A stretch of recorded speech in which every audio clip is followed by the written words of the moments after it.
Good afternoon, everyone, and welcome to Crucible Chat. Yes, it's Saturday, it's that time of the week where I get to talk about whatever the fuck it is I want.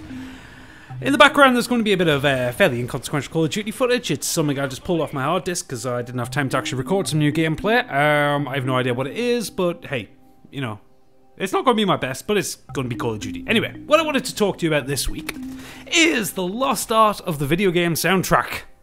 Now, this came to my mind the other day when I was having a conversation with the Flaming Monocle on his stream about video game music, because he was streaming a few things, and in between he had a YouTube video, which is in the description, the link's in the description, to the metal mix of the Robotnik themes from all the Sonic games. Like this guy's done this like 7.5 minute long medley in a power metal style of all the Sonic music. And you know what? It's fucking fantastic. It's really, really fucking brilliant. And really worth listening to. But it got me thinking. In this age of HD games and everyone going for the biggest, baddest bang and the most wonderful graphics at 1080p, 60 frames a second and all that, music seems to have gone down the toilets because there are only a few games out now where I can sit, and bear in mind, I'm a musician, I love music, I love sound, I love everything about it. There are very few games these days which come out where I sit and I listen to the music and I think, holy shit. You know, it's just like, oh my god, that's amazing. And the other issue is a lot of the games now are sequels, so a lot of the music I've heard before, there's not a lot coming through that's just new and interesting. Case in point, okay, so I've put another couple of links in the description beyond that Megamix thing. First one is a Japanese release that someone's kindly uploaded to YouTube, which is a redone version of the soundtracks of the first two Sonic games that were redone in the mid-90s, I think they were. And they're done with, it's not like the standard 8-bit MIDI that you used to get, it's all done with synths and all that, and it sounds fucking fantastic. It's fucking brilliant, and it's like 2 hours worth of really just solid, good themes. Like music that you remember from being a kid and playing through the games. And then the other one, the other link in there, the last one, is my favourite all-time game soundtrack, which, yes, it's predictable, it's going to happen, it's Final Fantasy VII. But my god, you know what, I found the link on YouTube. And I listened to it for about 10 minutes while I was waiting for this footage to load into Final Cut for me to record this commentary. And I sat there and I listened to the prelude, the Final Fantasy prelude. And then I listened to the opening track, the Mako Reactor track. And it's just like, oh my god. And it just brings me right back to 1997 when I got the game, when I was 11 years old.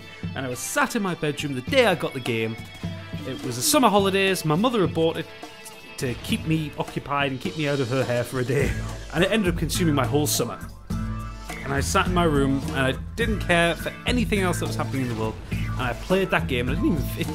over the 6 weeks of the summer holidays, I didn't even fucking finish the bastard thing. You know, it was such a huge game, but just that moment being transported back to being a child and sitting there listening to the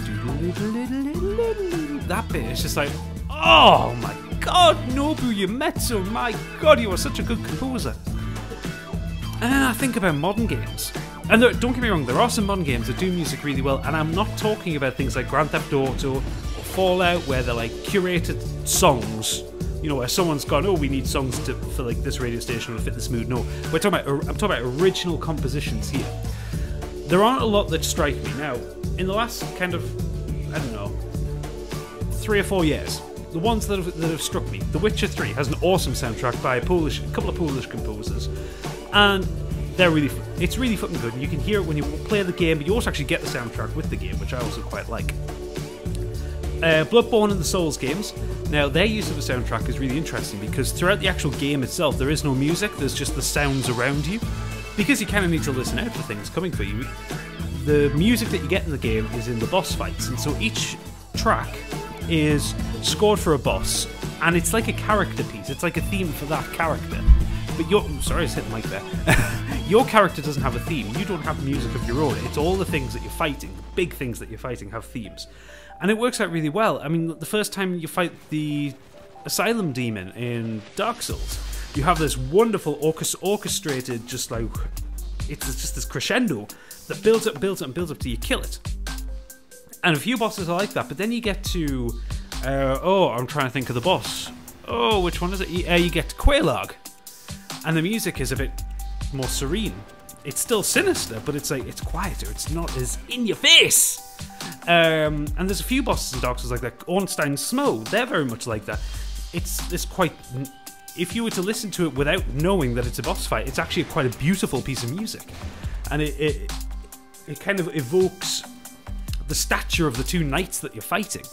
And it's fucking brilliant the way it does that. The other one, the main of the game that I can think of off the top of my head where it's got an awesome soundtrack is The Last of Us. And again, that's one done by a really famous composer called Gustav something or other. I can't remember his surname right now. He is really famous in America. But he did this beautiful soundtrack for The Last of Us, and it's very modern, uses a lot of guitars, uses some sampling, uses a lot of dirty, direct sounds. And if you go onto YouTube and if you find The Last of Us live, you see him performing a couple of songs, and it's just so good. But then, you know, this is all the good stuff, this is the stuff I like, but then you get to the stuff that means nothing. Like, a lot of games now are trying to go for this cinematic, huge explosion of, like, I don't know, like, stimuli in your face, you know, huge graphics, huge sound, that kind of thing. And the music is bog standard Hollywood fare. Now, it's competently composed, but you can't fucking remember it. Who remembers a theme from Call of Duty? Who remembers a piece of music from Battlefield, from the story mode of Battlefield? That kind of thing. These big AAA games, they have these huge budgets for orchestras, but don't do anything with them. What you get is just standard cinema fare. And it's like watching a film. Okay, you know the composers you like. You know your John Williams, your Howard Shaws, your Jerry Goldsmiths, that kind of thing. You know those composers. You watch a film, you can, if you've got any sense about music about you, you can generally sit there and think, that's a bit of John Williams music right there. I know his style, I recognise it.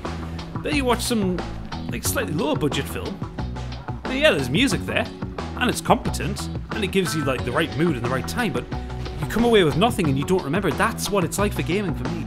A lot of modern gaming, I mean, bear in mind I highlighted, what, 5-6 games in total, out of how many games in the last 5 years?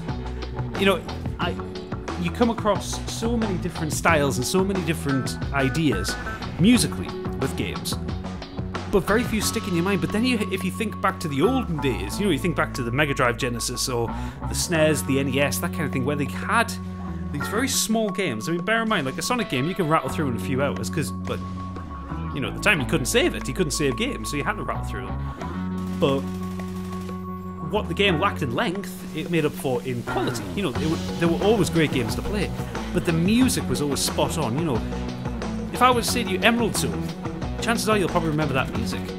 That's what I'm trying to get across here.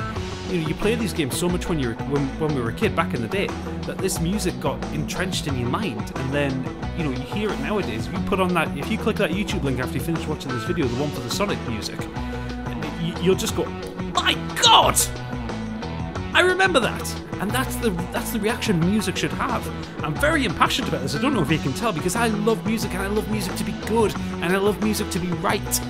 And it is a lost art in a lot of games these days. There are no games that I've played of late, bar the few that I've mentioned there, where the music kind of like grabs me and goes, yes, yes, this is what I want. So yeah, that's my little rambling on the subject there. Please do let me know what you think. Are there any games that have come out recently that you've played that you really love the music for? And like, link me some YouTube videos, please do, because I love experiencing game music. I love experiencing this kind of sound. Like, you have a piece of music that's not designed to be a song, it's designed to be looped again and again, but you just listen to it and you listen for all the intricacies.